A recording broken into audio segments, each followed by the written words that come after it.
Hoje nós continuamos a série sobre o livro de Salmos e vamos conversar um pouco mais sobre a opressão da incerteza. Para isso eu quero te convidar a abrir a sua Bíblia no Salmo 23. Deixa o texto aberto. Antes eu quero te contar uma história de uma rádio que decidiu fazer um concurso para contratar um novo funcionário. E o concurso era algo muito simples. Os participantes deveriam recitar o Salmo 23. E o que fizesse com mais técnica e com a voz mais bonita seria o vencedor e, portanto, o novo contratado daquela rádio. Os participantes começaram a se apresentar. Alguns eram muito bons e recebiam as melhores notas por causa disso. Até que em determinado momento entrou um participante e ele já tinha a idade um pouco avançada, uma voz trêmula, uma voz fraca. E ele recitou o Salmo 23 sem técnica alguma. Mas quando esse homem terminou o Salmo 23, todos estavam chorando. Um dos jurados olhou para o amigo que estava ao lado e perguntou: escuta, como esse homem, sem ter uma voz bonita e técnica alguma, conseguiu levar aqui todos ao choro? O amigo respondeu: é muito simples. Enquanto todos conheciam o Salmo do pastor, este homem era o único que conhecia o pastor desse salmo. E esse é o grande problema das pessoas hoje. Muitas conhecem a poesia hebraica contida nos salmos. Muitas conhecem a teologia por detrás de cada palavra desse salmo. Muitas conhecem esse salmo de cabeça e são capazes de recitá-lo. Mas infelizmente poucas são as pessoas que conhecem de fato o pastor desse salmo. Poucas são as pessoas que têm relacionamento com ele. Poucas são as pessoas que se colocam na posição de ovelha desse pastor. Você que abriu a sua Bíblia no Salmo 23, acompanhe comigo a leitura desse texto. Diz assim: o Senhor é o meu pastor, de nada terei falta. Em verdes pastagens me faz repousar e me conduz às águas tranquilas. Restaura-me o vigor, guia-me nas veredas da justiça por amor do seu nome. Mesmo quando eu andar por um vale de trevas e morte, eu não temerei perigo algum, porque tu estás comigo, e a tua vara e o teu cajado me protegem. Preparas um banquete para mim à vista dos meus inimigos. Tu me honras, ungindo a minha cabeça com óleo e fazendo transbordar o meu cálice. Sei que a bondade e a fidelidade me acompanharão todos os dias da minha vida, e voltarei à casa do Senhor enquanto eu viver. Senhor Deus e eterno Pai, fala conosco nessa noite, Pai.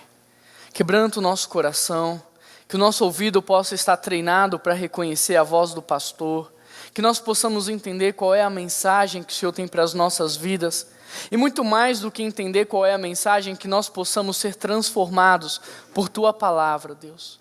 Que mais do que conhecer este salmo, nós possamos conhecer o grande pastor que é Jesus Cristo.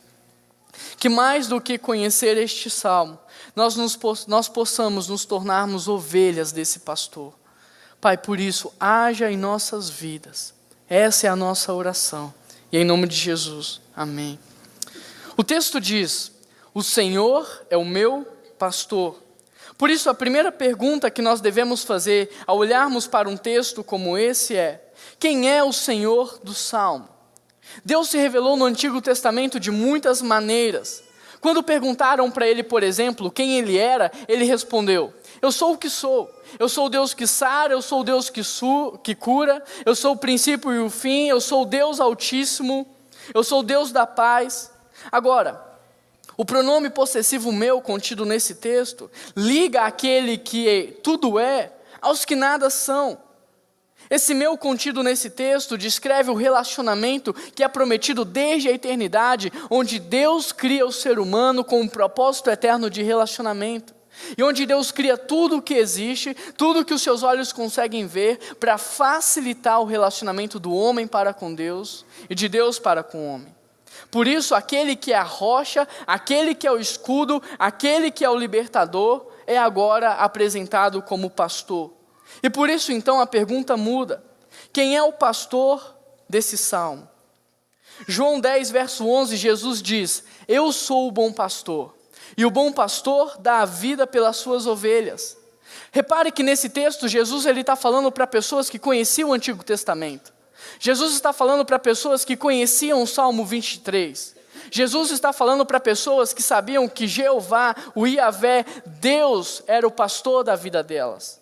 E o que Jesus está fazendo é, ele se coloca diante de todos esses, e ele diz: eu sou o pastor de vocês, eu sou a expressão máxima de Deus aos homens, eu sou a revelação máxima de Deus aos homens, eu sou o dono do rebanho. Jesus apossou-se do conhecimento bíblico que aquelas pessoas tinham, apossou-se da experiência prática daquelas pessoas e afirmou-se como bom pastor. Deus não é apenas o Criador dos céus e da terra, mas através do seu Filho Jesus Cristo é também o nosso pastor. E como pastor, Jesus Cristo, ele é pessoal. O Senhor é o meu pastor. Ao considerarmos esse texto, temos que ter em mente que Davi, ele tem um relacionamento íntimo com Deus. Por isso ele não tem Deus só como um Deus todo-poderoso, como também um Deus presente na vida dele. O Salmo começa com uma belíssima convicção pessoal. Uma convicção que é pautada num relacionamento diário. Uma convicção que é pautada numa intimidade. Uma convicção que é pautada no seu relacionamento. Em outras palavras, o que Davi está dizendo é: enquanto para muitos o Senhor é um Deus altíssimo, porém desconhecido, poderoso, porém distante, para mim, o Senhor é um Deus presente, porque o Senhor me guia, o Senhor me protege, o Senhor me dá o suprimento que eu tanto preciso, o Senhor, portanto, é o pastor da minha vida. E aqui eu quero fazer uma pausa para te dizer algo. Muitos deixam a Bíblia aberta nesse texto nas suas casas. Muitos conhecem esse texto de cabeça. Muitos recitam esse texto diante das dificuldades e dos desafios diários. Mas deixa eu te dizer algo. Se você não tem a convicção de que Jesus Cristo é o pastor da sua vida, se você não tem se portado como uma ovelha de Jesus, e se você não está no meio do rebanho de Cristo, então nada do que está escrito nesse texto se aplica a você. Por isso o meu desafio para você é que você abra o teu coração. E que mais do que conhecer esse salmo, você convide Jesus para ser o pastor da sua vida, amém? Que você possa convidar Jesus para te pastorear, para te guiar, para dirigir a sua vida. Para que Ele conheça você não só como um pecador, mas como também uma de suas ovelhas. Porque João 10, verso 3 diz que Ele chama as suas ovelhas pelo nome. Jesus conhece intimamente e pessoalmente cada uma de suas ovelhas. Em Mateus 7, por exemplo, algumas pessoas chegam para Jesus e dizem: em teu nome eu cuidei dos pobres, em teu nome eu alimentei as viúvas, em teu nome eu fiz isso e aquilo. E Jesus diz: apartai-vos de mim porque eu não vos conheço, saiam da minha presença porque eu não vos conheço. Conhecer, Jesus conhece. O que Jesus está dizendo é: vocês não me têm como pastor da vida de vocês, e portanto vocês não são as minhas ovelhas. Por isso nós não temos relacionamento. Se Jesus conhece cada uma de suas ovelhas, a pergunta é: você é uma ovelha de Jesus? Ele te conhece como uma de suas ovelhas? Você tem agido, se comportado como uma ovelha? Porque as Escrituras dizem: as minhas ovelhas ouvem a minha voz, eu as conheço e elas me seguem. Como pastor, Jesus também ele é suficiente, e de nada terei falta. A ovelha é um animal indefeso, um animal que depende completamente do pastor para continuar viva. Ela necessita dos cuidados do pastor. E é por isso, e exatamente por isso, que ao olharmos para o restante do Salmo, nós perceberemos que não faltará alimento para a ovelha, porque o verso 2 diz que deitar-me faz em verdes pastos. Não faltará refrigério, porque o verso 3 diz que Ele traz a restauração e o alívio para a minha vida. Não faltará direção, porque Ele me guia pelas veredas da justiça. Não faltará segurança e nem companhia, porque ainda que eu ande pelo vale da sombra da morte, o Senhor está comigo. Não faltará cuidado, porque o Senhor unge a minha cabeça com óleo. Não faltará suprimento, porque o Senhor prepara a mesa para mim. Não faltará alegria, porque o Senhor faz transbordar o meu cálice. Não faltará bondade e misericórdia, porque elas me seguirão por toda a minha vida. E não faltará convicção, porque eu habitarei na casa do Senhor por longos dias. Enquanto que a ovelha é um animal completamente dependente, que necessita dos cuidados do pastor para continuar viva, Jesus Cristo é suficiente. Jesus Cristo é o pastor completamente suficiente. Por isso, se você vive com a sensação de que sempre algo está te faltando para você ser feliz, é porque talvez você ainda não tenha Jesus como pastor da sua vida. Se você sempre precisa de algo para se sentir feliz, se sentir pleno, se sentir realizado, é porque talvez Jesus Cristo ainda não seja o pastor da sua vida. Porque Jesus é suficiente.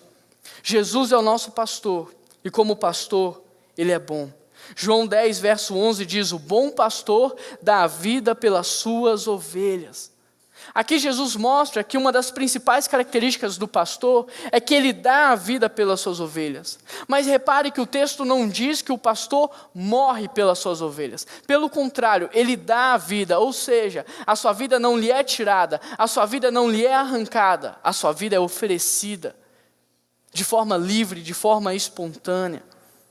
Eis aqui o bom pastor dando a vida pelas suas ovelhas. Quando a morte vier para todos nós seremos vítimas, nós seremos passivos. Mas esse não foi o caso para Jesus, porque quando a morte veio, Ele a derrotou. Ele foi o conquistador da morte. Eis aqui o bom pastor dando a vida pelas suas ovelhas. Agora, se Jesus Cristo é o nosso pastor, então quem são as ovelhas? Porque não existe pastor sem ovelhas, então quem são as ovelhas? Pessoas sem Jesus Cristo são pecadoras, mas pecadores com Jesus Cristo se transformam, se tornam em ovelhas.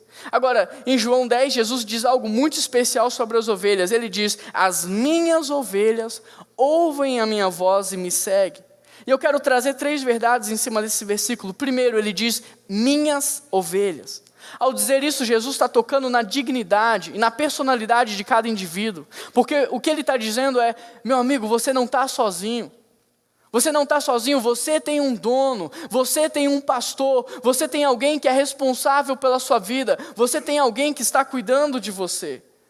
E Jesus tem direito de fazer uma afirmação como essa, porque em primeiro lugar, as ovelhas lhe foram dadas de presente. Eu tenho na minha sala uma Bíblia velha, caindo aos pedaços, com as folhas rasgadas, está até faltando páginas nessa Bíblia. Mas eu não jogo essa Bíblia fora, sabe por quê? Porque ela me foi dada de presente por alguém muito especial, num momento muito especial da minha vida. Por isso essa Bíblia, por mais que ela esteja caindo aos pedaços, ela tem um valor muito especial para mim. E da mesma forma, você é um presente de Deus para o próprio Cristo. Por isso, por mais que você esteja velho e caindo aos pedaços, para Ele você tem valor.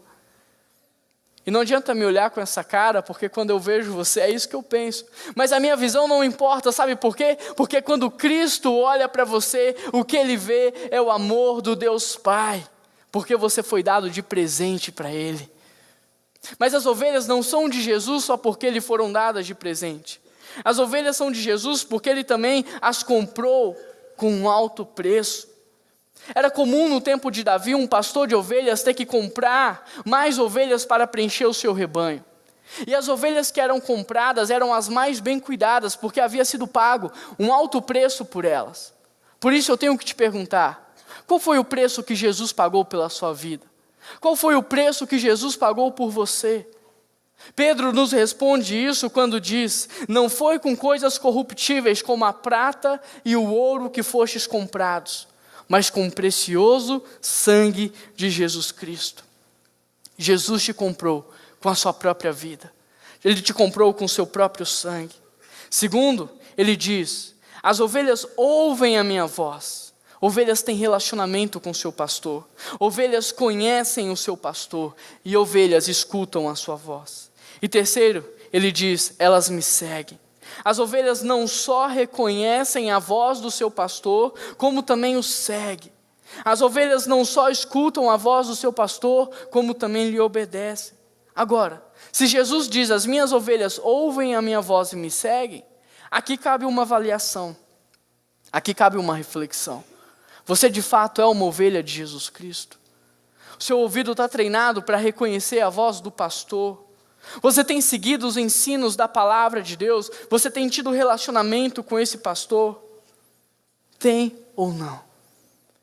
Até aqui nós conhecemos o Senhor do Salmo, o pastor do Salmo e as ovelhas. A partir de agora nós veremos que o restante do Salmo é uma consequência natural da relação pastor e ovelha. O restante do Salmo é uma consequência do cuidado de um pastor para com as suas ovelhas. Olha o que o texto continua dizendo: de nada terei falta. Muitos conhecem versões desse texto que diz: o Senhor é meu pastor e nada me faltará. Eu prefiro essa que nós estamos usando porque eu acredito que ela traz melhor a ideia do que o texto quer nos ensinar. Porque só quando Jesus é o nosso pastor é que de nada eu terei falta. É interessante porque quando Davi escreveu esse salmo, tudo estava lhe faltando aos olhos humanos.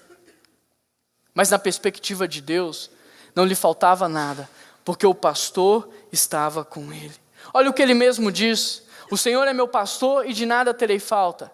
Eu só não terei falta de nada, por quê? Porque o Senhor é meu pastor.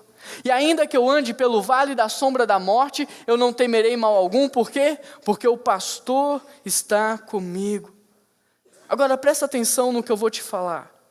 Nada me faltará não é ter tudo o que eu desejo, mas sim não ter falta de nada. Nada me faltará não é ter tudo o que desejo, mas sim não ter falta de nada. Nada te faltará não é porque um dia você terá tudo, mas porque com Cristo você tem a capacidade de viver com falta. E quando você aprende a viver com falta, então nada mais te falta. Deu para entender? Seria mais ou menos como aquele ditado que diz: não tenho tudo o que amo, mas eu amo muito tudo aquilo que tenho. Porque aquilo que você tem é muito maior do que qualquer outra coisa que você não tenha. E o que você tem é nada mais e nada menos do que a presença do único e verdadeiro Deus na sua vida. É a presença do Criador de todas as coisas, do Deus eterno, do Deus que sabe de tudo, do Deus que tem todo o poder na sua mão, do Deus que te ama e do Deus que se fez carne para morrer por você numa cruz. A presença do pastor. Por isso, eu que fiquei a vida inteira triste, amargurado, murmurando e reclamando por aquilo que eu não tinha, agora eu vivo uma vida feliz porque aprendi a olhar com gratidão para aquilo que eu tenho. Ao invés de viver triste pelo que não tenho, agora eu vivo em gratidão por aquilo que tenho. Ao invés de viver em razão por aquilo que eu não tenho, agora eu desfruto, eu curto, eu valorizo tudo aquilo que eu tenho. Paulo em momento algum disse: eu tenho tudo o que eu quero e por isso eu estou de boa, eu estou feliz. Eu estou tranquilo porque tudo o que eu quero Deus me dá.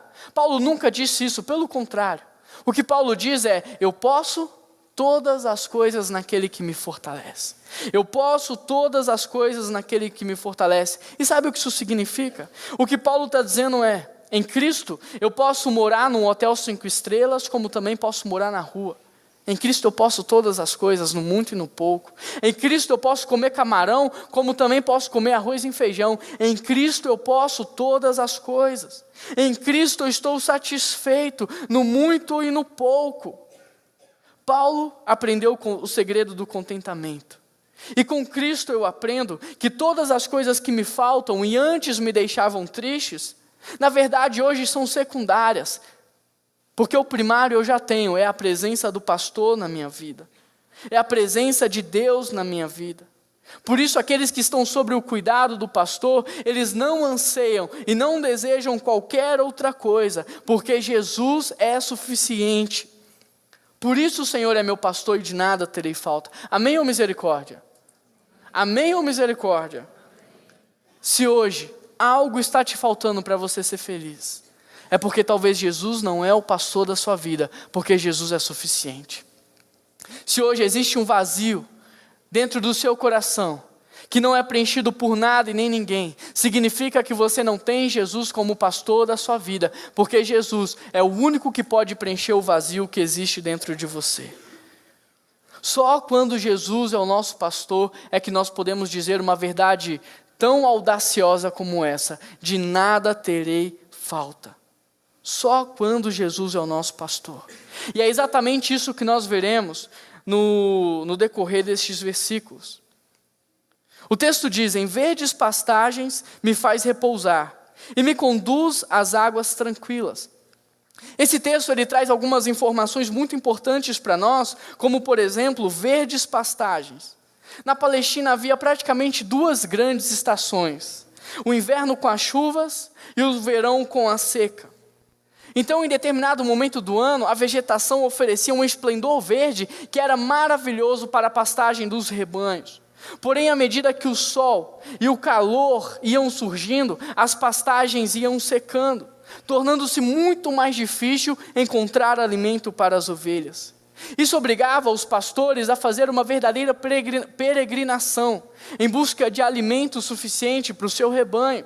Mas o texto, Davi está nos dizendo que em Jesus Cristo nós temos alimento suficiente, porque Jesus nos convida a descansarmos em pastos verdejantes. Jesus nos convida a descansarmos em pastos verdejantes. Jesus possui alimento em abundância para as suas ovelhas. Aquele que for a Jesus, em qualquer momento do ano, encontrará alimento. Olha o que diz João 10, verso 9. Eu sou a porta, quem entrar por mim estará salvo e encontrará pastagens. Outra informação em cima desse texto é que Ele me faz repousar. Sabe por quê? Porque uma das coisas mais difíceis de se conseguir é fazer com que ovelhas se deitem. Há 4 coisas que impedirão uma ovelha de se deitar, e a primeira coisa é o medo. Uma ovelha com medo nunca irá se deitar.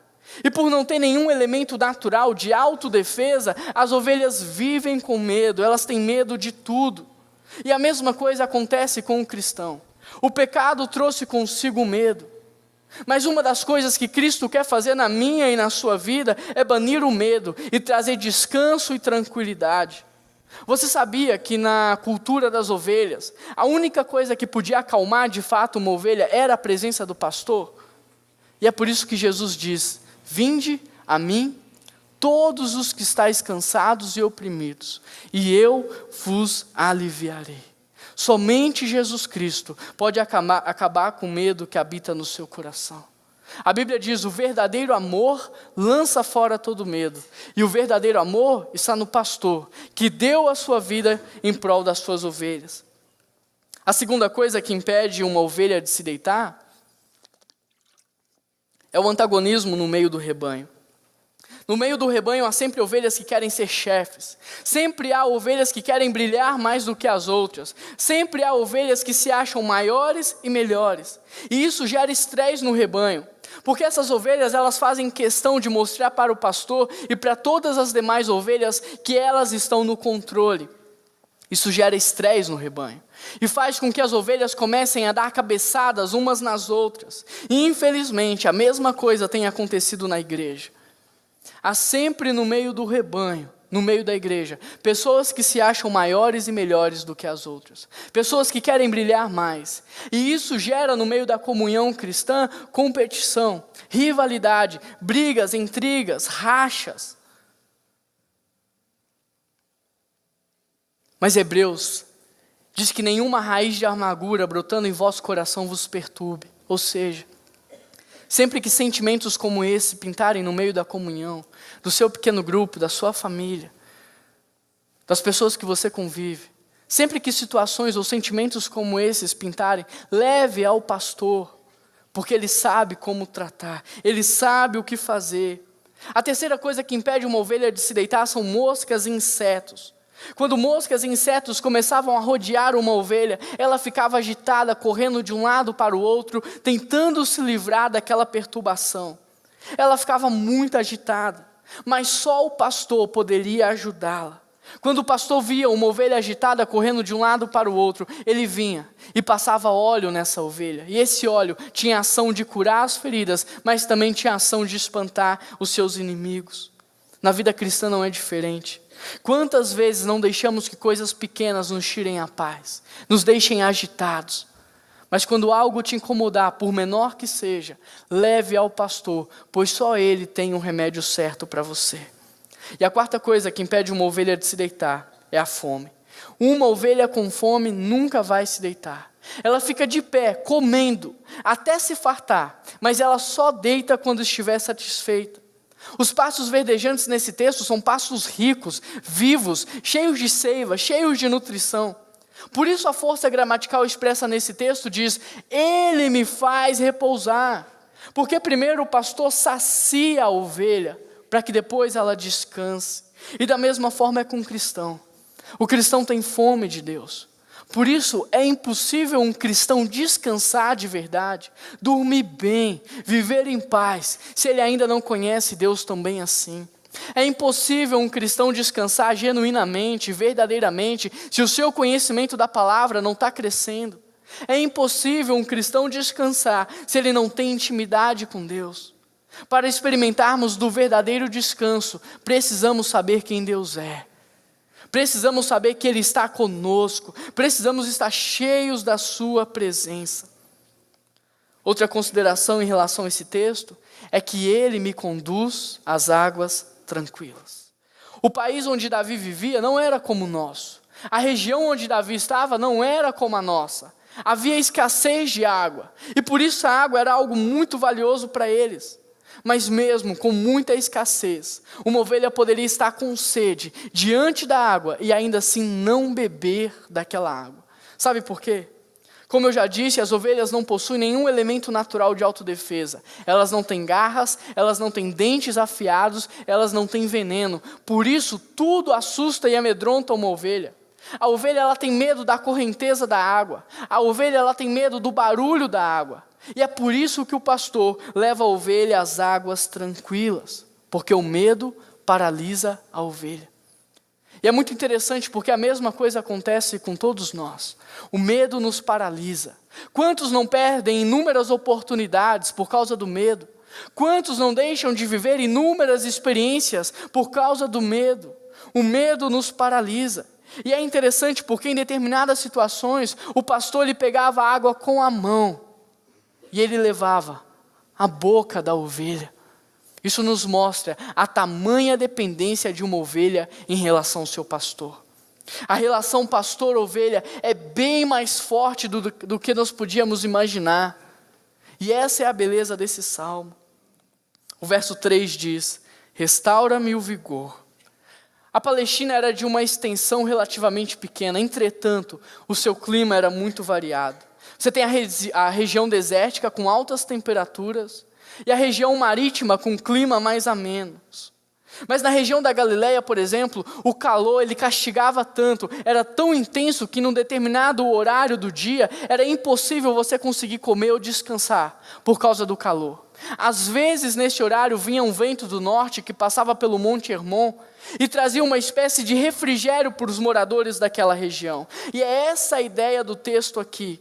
Porque quantas vezes as situações que vivemos, as crises, as dificuldades, os sofrimentos, não nos abafam de tal maneira que acabam com as nossas forças, que nos deixam cansados, sem ação, sem saber o que fazer. Mas é justamente quando nós estamos assim, que o vento vem trazendo consigo o refrigério que tanto precisamos. É justamente quando nós não temos mais forças para buscar a Deus ou nos alimentarmos espiritualmente, que o Espírito de Deus vem como uma brisa suave que desce do alto e refrigera a nossa alma, e renova as nossas forças, e nos capacita a continuarmos a caminhada, e restaura o nosso ser. Agora, independente de refrigerar a minha alma ou restaura o meu vigor, independente de como está na sua Bíblia, o que nós precisamos entender é que isso não é promessa de cura interior. Não é promessa de cura. Restaura-me o vigor e refrigera a minha alma.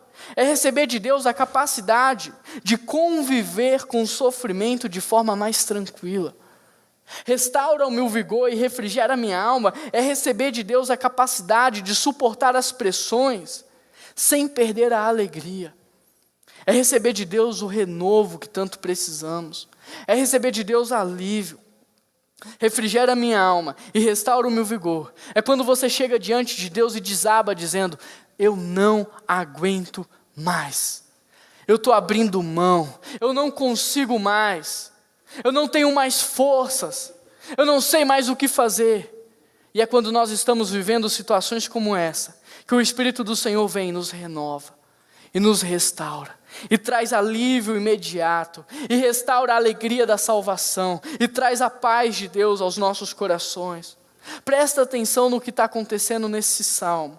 Depois de prover o alimento e um lugar para descanso, o pastor vem agora e renova as suas ovelhas, e traz alívio para elas, e proporciona refrigério, e restaura a força das ovelhas. Sabe por quê? Porque elas vão precisar caminhar um pouco mais.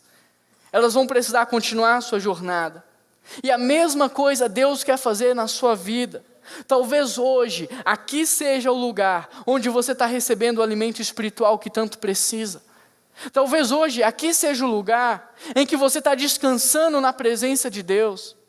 E talvez hoje, aqui seja o lugar onde Deus vai trazer renovo, alívio e restauração sobre a sua vida. Tudo isso, sabe para quê?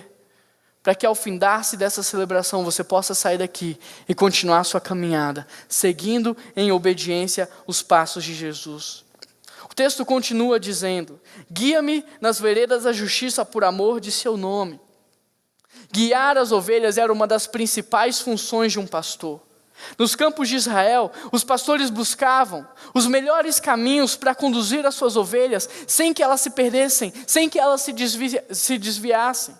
E sabe por que os pastores eles tinham que procurar os melhores caminhos? Porque ovelhas não traçam caminhos retos para si. Se vocês virem uma ovelha caminhar por uma linha reta, pode ter certeza que ela está sendo guiada e dirigida por um pastor.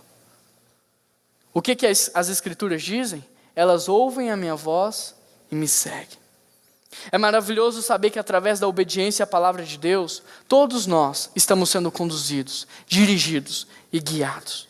Porque é muito mais fácil você ser guiado do que você guiar alguém. É muito mais fácil você seguir do que dirigir alguém. Quer ver? Imaginem 2 homens caminhando por uma montanha de neve. Conseguem imaginar? O que vai à frente, ele precisa conhecer o caminho, ter certeza para onde eles estão indo, e sobre ele pesa a responsabilidade daqueles que vêm atrás. E além de toda essa pressão e de toda essa preocupação, ele precisa abrir caminho, ele precisa tomar cuidado onde pisa, ele precisa fazer esforço para vencer as adversidades, ele precisa vencer a resistência do vento e se preocupar com todos que vêm atrás. O segundo não precisa fazer nada disso, porque o primeiro já fez tudo. Ele só precisa pisar aonde o primeiro pisou. Agora presta atenção num detalhe. Quanto mais o segundo se distanciar do primeiro, mais dificuldade ele vai encontrar. Porque as pegadas não serão tão nítidas assim. O vento fará maior resistência. Por isso é muito importante que você siga bem de pertinho, que você ande bem atrás. Talvez o problema de muitos de nós é que nós queremos sair à frente e preparar o nosso próprio caminho. Porém, não é isso que a Bíblia nos orienta a fazer, mas ela diz que nós devemos seguir a Cristo em obediência, que nós temos que ficar bem atrás, coladinho nele. Todas as vezes que nós quisermos dirigir os nossos próprios passos, teremos que ter a consciência de que pagaremos um alto preço por isso. Mas um preço completamente desnecessário, uma vez que Cristo se colocou na condição de quem nos guia. E mesmo que nós estejamos sobre a direção de Cristo, vale ressaltar que quanto mais longe você estiver de Cristo, mais dificuldade você vai enfrentar para segui-lo. Na arte de seguir alguém, ser discípulo e ser ovelha, o segredo é caminhar pertinho, é caminhar bem atrás, é seguir coladinho. O problema de muitos cristãos não é que eles não têm seguido a Cristo, mas que eles têm seguido de longe. E seguir de longe equivale a não seguir, porque as dificuldades enfrentadas são praticamente as mesmas de quem guia. E a distância fará com que você mesmo seguir, porque de longe não há referencial. Não há referencial algum. Por isso, para completar essa ideia, Davi traz o conceito de veredas. As veredas nesse texto são caminhos estreitos, onde não dá para desviar nem para a direita e nem para a esquerda. É um caminho reto, onde as ovelhas vão seguir sempre em frente. E para que vocês possam entender, eu vou ilustrar. Imagine uma carroça andando sobre uma terra fofa. As rodas dessa carroça, elas pressionam tanto a terra, que formam na terra uma espécie de trilha.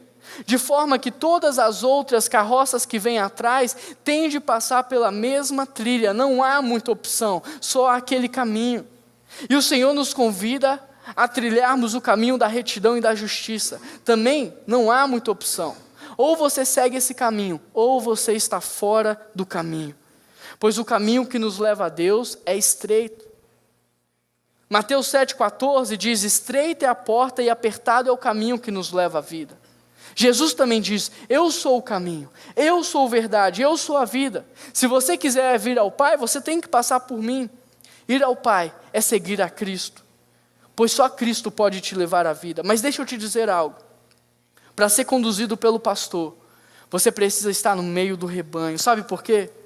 Porque Deus não guia ovelhas isoladas. Deus resgata ovelhas isoladas, mas Deus guia o rebanho inteiro. Por isso, Deus não está conduzindo a sua vida. Deus está conduzindo o rebanho na qual você faz parte.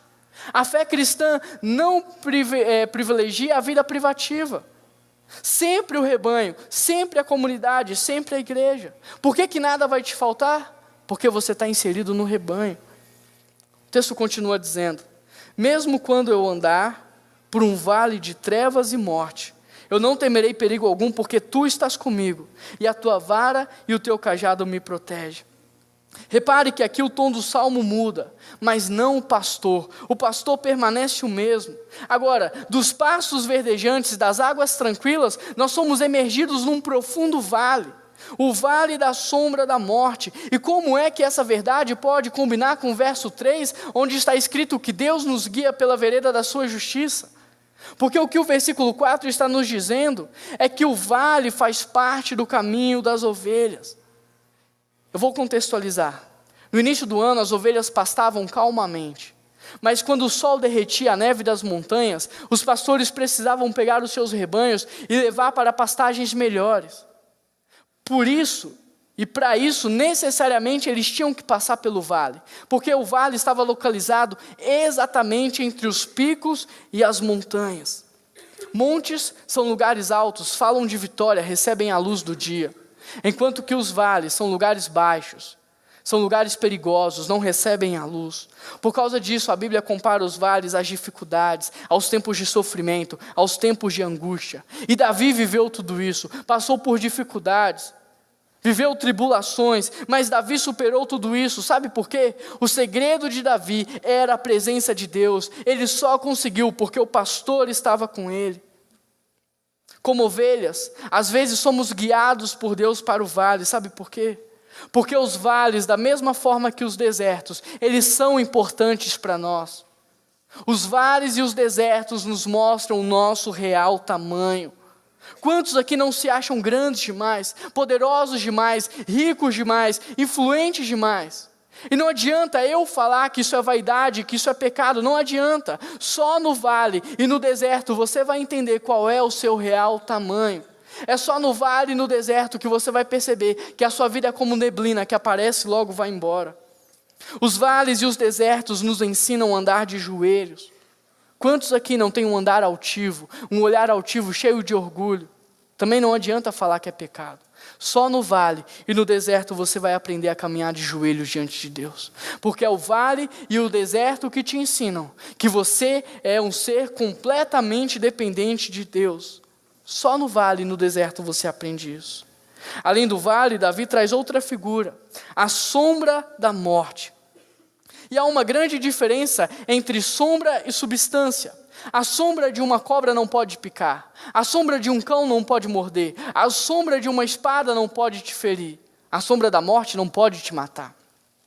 Por isso, o vale da sombra da morte não pode fazer outra coisa além de te assustar e te deixar com medo. Mas deixa eu te dizer algo. Só existe sombra porque também existe luz. A luz de Deus. Por isso, não importa qual seja o vale que você esteja passando. Se há sombra é porque há luz. E se há luz é porque esse vale está acabando, está passando. Você já reparou o quanto somos medrosos quando estamos sozinhos? Quando você está sozinho, você não quer dormir com a luz apagada, acende as luzes da casa, liga a televisão, o rádio.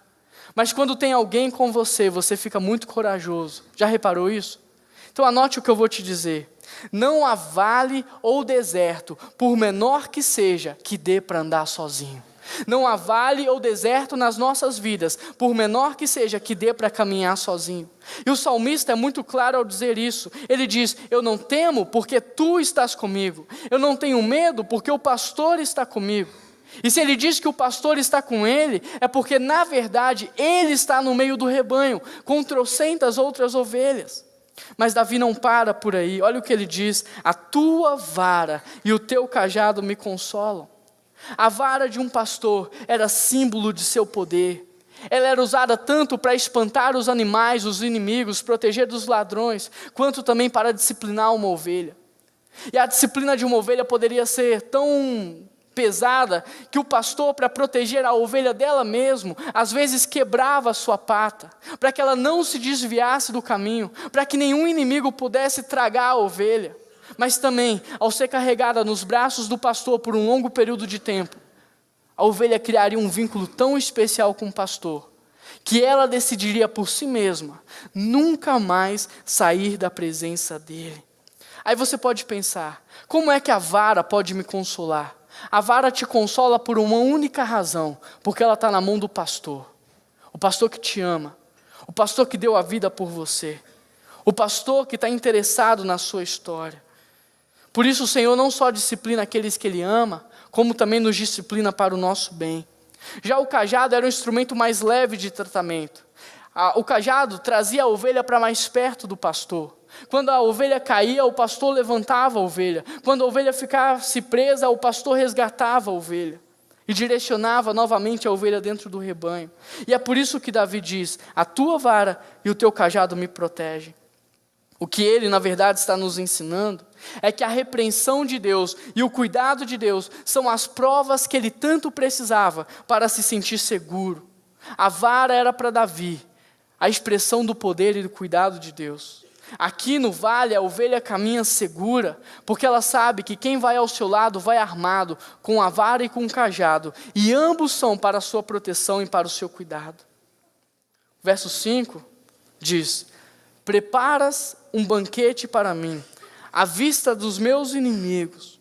Tu me honras, ungindo a minha cabeça com óleo, e fazendo transbordar o meu cálice. Dependendo de onde a ovelha estava comendo, o pastor precisava fazer uma verdadeira varredura à procura de inimigos, cobras, pragas, parasitas, e tudo mais que pudesse haver ali. E diante de qualquer suspeita, o pastor passava óleo na ovelha, e esse óleo funcionava como uma espécie de repelente. E além de tudo isso, o pastor subia a comida da ovelha para uma espécie de um coxo, para que a ovelha pudesse comer em segurança e em paz. O que vemos nesse texto é que depois de viver a ameaça do vale da sombra da morte, o pastor surpreende as suas ovelhas, dando a elas a oportunidade de desfrutar de um banquete, mesmo na presença dos seus inimigos.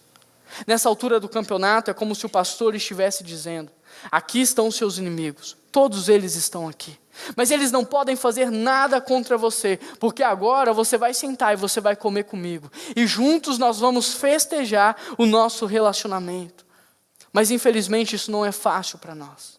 Não é fácil porque nós queremos ter o controle da situação. Não é fácil porque nós queremos guiar o nosso próprio caminho.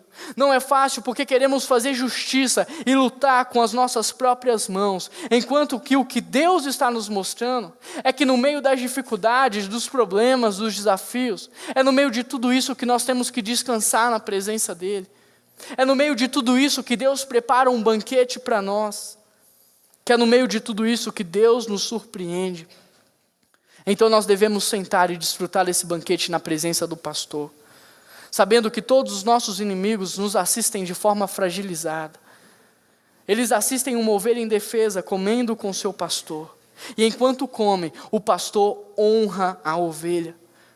No Antigo Testamento, comer e beber com alguém era o mesmo que criar um vínculo de lealdade. Mas a colocação verbal aqui, preparas-e para mim, sugere algo muito maior do que uma simples lealdade, mas uma aliança inabalável. Tu me honras? Significa literalmente tornar farto, cheio, satisfeito, pleno, realizado. Já a expressão, ungindo a minha cabeça com óleo, descrita nesse texto, não é o mesmo que a unção Em outros textos bíblicos, cuja a premissa era a consagração de indivíduos. Essa não é a ideia do texto aqui. Ungindo a minha cabeça com óleo denota em primeiro lugar riqueza, porque aquele que está recebendo a ovelha é dono do ouro e da prata. Aquele que está recebendo a ovelha é dono de tudo, tem tudo nas suas mãos. Em segundo lugar, essa expressão nos mostra a generosidade do pastor, porque tudo que ele tem de mais valioso, ele está compartilhando com as suas ovelhas.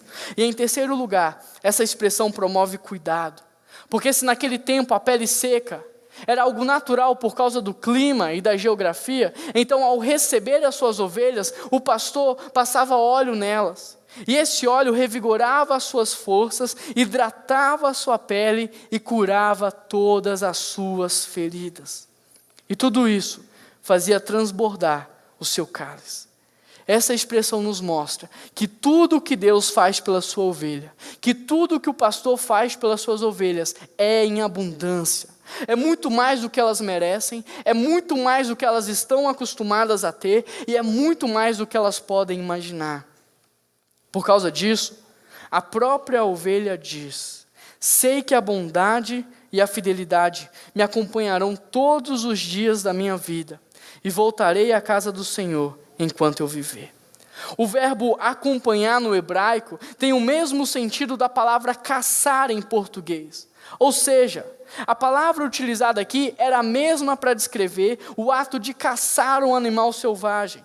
Isso significa que quando o Senhor Jesus Cristo é o nosso pastor, nós não somos perseguidos só por feras selvagens, mas nós somos perseguidos também pela bondade e pela fidelidade de Deus. Para ilustrar isso, imagine na sua cabeça um pastor de ovelhas. Consegue imaginar? Ele tem 2 cães pastores, e esses cães lhe ajudam a manter o rebanho unido. Num dos cachorros ele colocou o nome de bondade, no outro ele colocou o nome de fidelidade. Agora imaginem as ovelhas no campo sendo exatamente o que são, rebeldes e desobedientes. Enquanto o pastor está perto das ovelhas, elas se comportam, elas ficam bem, mas basta o pastor se ausentar por alguns instantes, que algumas de suas ovelhas começam a se desviar. Então quando o pastor retorna para o rebanho, o que ele vê é algumas ovelhas se desviando de forma lentamente. Então o pastor assovia, e quando ele assovia, automaticamente a bondade e a fidelidade entram em cena. Segundos depois, ele vê a bondade e a fidelidade trazendo para o meio do rebanho aquelas ovelhas que estavam caminhando para longe. Essa é uma ilustração muito real sobre aquilo que nós vivemos. Porque pergunte-se a si mesmo: desde que o pastor Jesus Cristo te trouxe para perto dele, quantas vezes você não se desviou do meio do rebanho?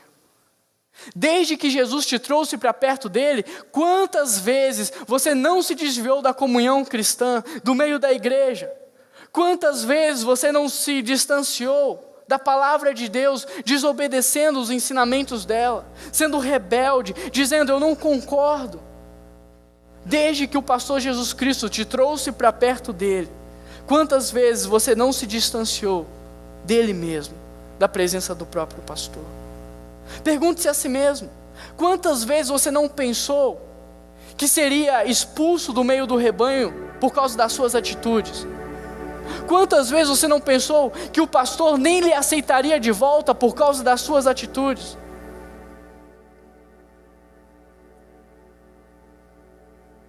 Mas olha para você hoje.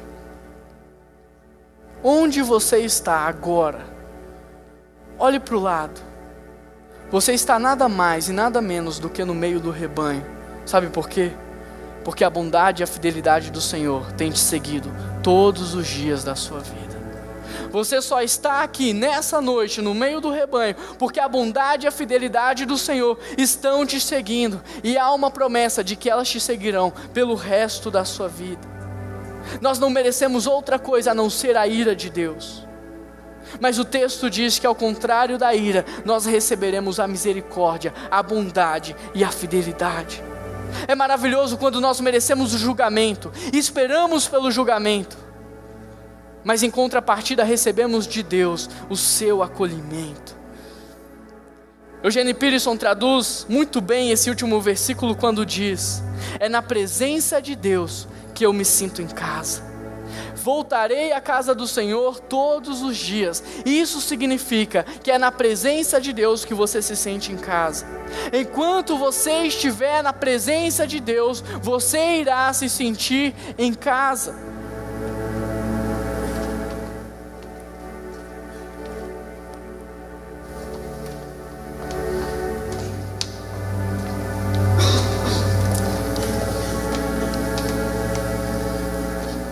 A bondade e a fidelidade do Senhor numa noite como essa quer te levar para a sua casa. E a sua casa não é um local geográfico e nem um local físico. A sua casa é a presença de Deus. Amém? A sua casa é a presença de Deus, e é por isso que o Senhor é meu pastor e de nada eu terei falta. Porque na presença de Deus eu tenho tudo. Na presença de Deus eu tenho suprimento. Na presença de Deus eu tenho descanso. Na presença de Deus eu tenho refrigério. Na presença de Deus eu tenho proteção. Na presença de Deus eu tenho consolo. E na presença de Deus eu tenho acolhimento. Amém? Amém?